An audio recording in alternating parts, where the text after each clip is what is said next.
আমারই নিয়ে 18টা সম্বন্ধ ভেঙে গেল, কারণ আমার গায়ের রং কালো। ঠাকুমা আমার নাম দিয়েছে কালিকা, তবে সবাই আমাকে কালী বলেই ডাকে। আমার গায়ের রং কালো, এটাই আমার দোষ। কালো বলে কি আমার কষ্ট হয় না? আমি কি মানুষ না? আমার মায়ের কি কষ্ট হয়নি জন্ম দিতে? তবু এই সমাজে আমার মতো মেয়েরা অবহেলিত। আমরা দুই ভাই বোন। আমার দাদা বিয়ে করেছে, 6 বছর হলো। তার 4 বছরের ছেলে আছে, আবারও বৌদি সন্তান সম্ভবা। আমার বৌদি বাড়িতে আসার পরে আমার বিয়েতে তোড়জোড় শুরু হয়। আমার বৌদি যেদিন এই বাড়িতে বউ হয়ে আসে, আমি খুব খুশি হয়েছিলাম।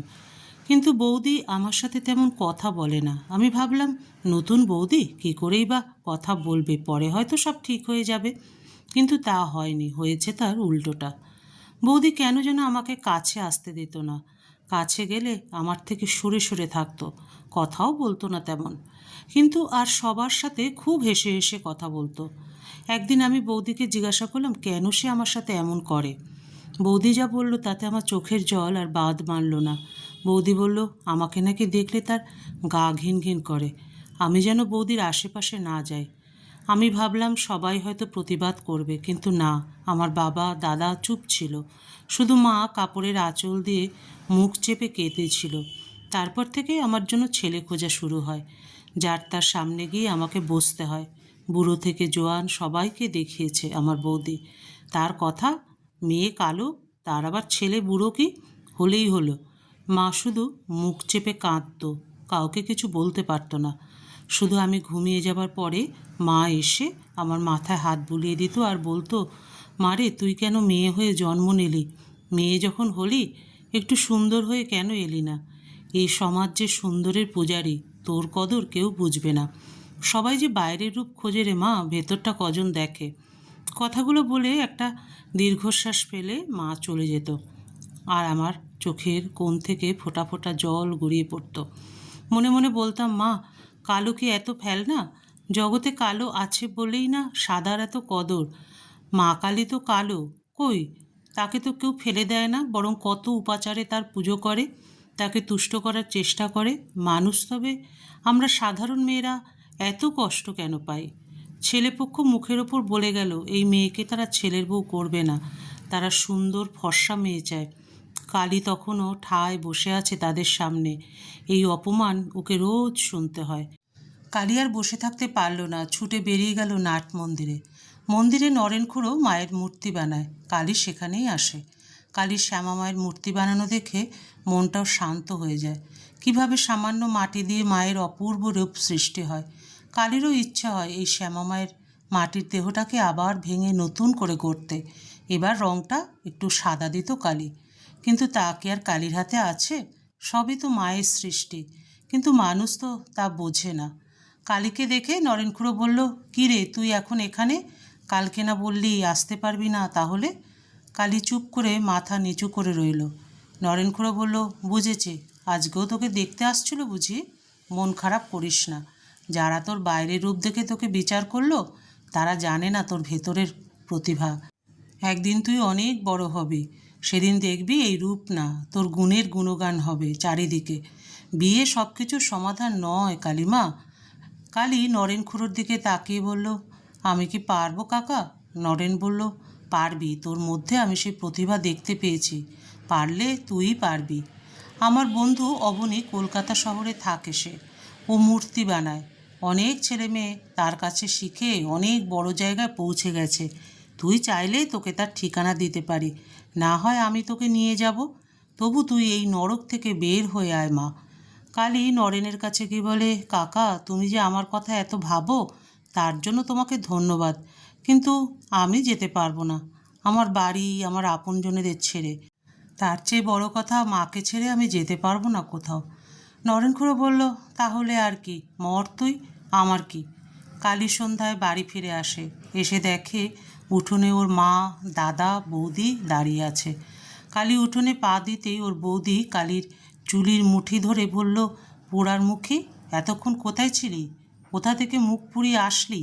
দেখতে এমন হলে কি হবে? শরীরের জ্বালা ঠিকই আছে, তা কোন নাগরের সাথে রঙ্গ করে এলি? তার সাথে বেরিয়ে যেতে পারিস না? আমার ঘাড়ে বসে খাস? দূর হ বাড়ি থেকে। আমি লজ্জায় মুখ তুলে তাকাতে পারছি না বাবা দাদার সামনে। কি বাজে কথা আমাকে শুনতে হলো, এর চেয়ে গলায় দড়ি দেওয়াও সম্মানের। বৌদি আমাকে টেনে দাদার সামনে এনে বলল, এই বোনের জন্য তোমার খুব দরদ তাই না? দেখো তোমার বোনকে কি করে বেড়ায়। আগে তো দুপুরে বেরিয়ে যেত, বিকেলে তোমরা আসার আগেই ফিরে আসতো, তাই তোমরা বুঝতেও পারতে না। আমি বললে তো তুমি আমাকে কত কথা শোনাতে, এখন দেখো, নিজের চোখে দেখো। দাদা আমাকে বলল, কোথায় গিয়েছিলি? আমি মাথা নিচু করে বললাম, নরেন কাকার বাড়ি।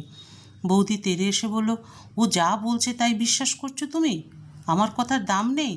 আজ ওর বিচার না করলে আমি বাড়ি থেকে বের হয়ে যাব বলে দিলাম। দাদা আর আমাকে কিছু বলেনি, শুধু হাতের কাছে ছিল পেয়ারা গাছের ডাল, তাই দিয়ে আমার সারা শরীরে এঁকে দিয়েছে মারের দাগ। আমি শুধু আমার মায়ের দিকে তাকিয়েছিলাম, না আজও মা চুপ। মার শেষে দাদা বলল, আজ ওর ভাত বন্ধ, কালকেই আমি ওই পিন্টুর সাথে ওর বিয়ে দিয়ে বিদায় করব। পিন্টু আমার বৌদির বোনের দেওর, তার এমন কোনো বদ অভ্যাস নেই যে তার নেই। মেয়ে মদ থেকে সব অভ্যাস আছে তার।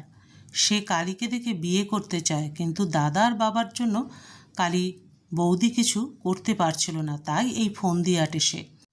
কালী ওর মায়ের কাছে গিয়ে মায়ের পা ধরে বসে পড়ে আর বলে, মা তুমি ওকে বিশ্বাস করো? তোমার মেয়ে এমন করতে পারে? কালীর মা আঁচলে চোখ মুছে কালীকে বলে, তুই মরতে পারোস না? এত মেয়ে মরে, তুই মরিস না কেন? আমার তো হার মাস সব খেলি, এবার আমার ছেলের দিকে নজর তোর। হয় মর, নয় যে ছেলের সাথে বিয়ে দিতে চায় তোর বাপ দাদা বিয়ে করে আমাদের উদ্ধার কর, আমরা একটু বাঁচি। বলে কালীর মা দৌড়ে ঘরে গিয়ে খিল দিল, আর কালী পড়ে রইল উঠোনে। রাত তখন অনেক, সবাই ঘুমিয়ে পড়েছে। কালী একা নদীর ধারে দাঁড়িয়ে আছে। ও আজ ওর জীবন নিজের হাতে শেষ করে দেবে। ওর গর্ভধারিণী মা ওকে চিনল না, ওর বেঁচে থেকে কী লাভ? নদীতে ঝাঁপ দিতে যাবে, এমন সময় ওর মতো একটা মেয়ে ওর সামনে এসে দাঁড়ালো। কালী জিজ্ঞাসা করলো, কে তুমি?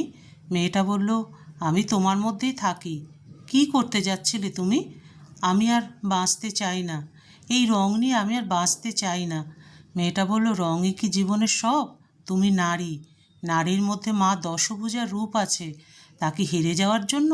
তুমি রূপ দিয়ে নয়, নিজের গুণ দিয়ে জয়ী হবে। মরে গেলে পৃথিবী তোমাকে মনে রাখবে না, পৃথিবী তোমাকে যেন মনে রাখে সেই কাজ করবে তুমি।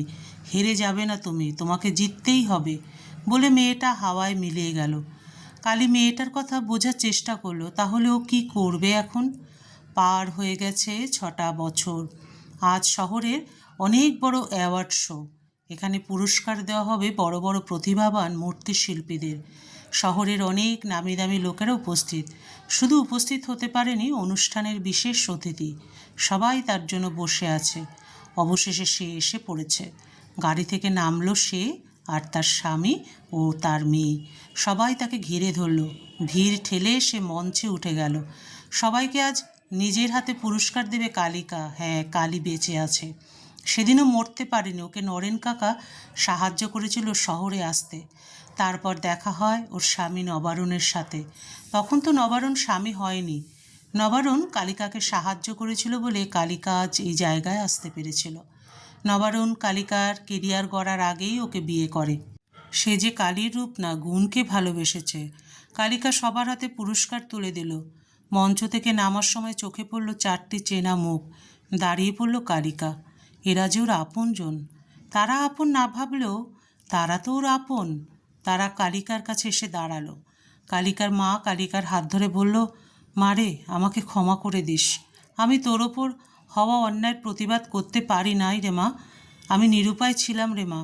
কালিকা বলল, তোমার উপর আমার রাগ নেই মা, তুমি আমাকে জন্ম দিয়েছ, তোমার জন্যই তো আমি এত উঁচুতে উঠতে পেরেছি। বাবা দাদা ক্ষমা চাইলো। বৌদি আমার কাছে এসে আমার হাত ধরতে যাবে, আমি সরিয়ে নিয়ে বলি, এই হাত দিয়ে তুমি আমাকে ধরবে না, তোমাকে দেখলে আমার গা ঘিন ঘিন করে, এতটা কুৎসিত তুমি। গায়ের রং সুন্দর হলেই সে সুন্দর হয় না, মনটাও সুন্দর হতে হয়, যেটা তোমার একেবারেই নেই। বৌদি আমার পায়ে ধরে বলল, আমায় ক্ষমা করো তুমি ঠাকুরজি, তোমার প্রতি যে অন্যায় করেছি তার জন্য ঈশ্বর আমায় শাস্তি দিয়েছেন। আমার মেয়ে গায়ের রং তোমার মতো হয়েছে, প্রতিনিয়ত তাকে সমাজের লোকেরা কথা শোনায়। ওর জন্য আমি কিছুই করতে পারি না, আমায় ক্ষমা করো। কালিকা বলল, যেখানে স্বয়ং ঈশ্বর তোমাকে শাস্তি দিয়েছেন সেখানে আমি কে তোমাকে ক্ষমা করার? তবে একটাই কষ্ট, মেয়েটার জীবনটাও আমার মতো। আমি তো পাশে নবারুণকে পেয়েছি, কিন্তু ও।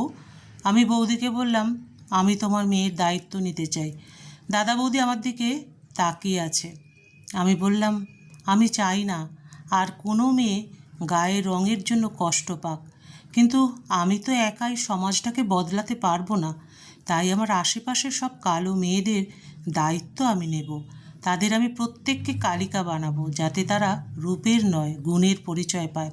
এই বলে কালিকা সবার থেকে বিদায় নিয়ে স্বামী সন্তানের হাত ধরে চলে যাচ্ছে। কালিকার মা মনে মনে বলছে, যুগে যুগে যেন তোর মতো মেয়ের জন্ম হয়। আমি সার্থক, তুই আমার গর্ভে হয়েছিস। গল্পের সমাপ্তি এখানেই। আবার দেখা হবে পরবর্তী আরেকটি গল্পের সাথে।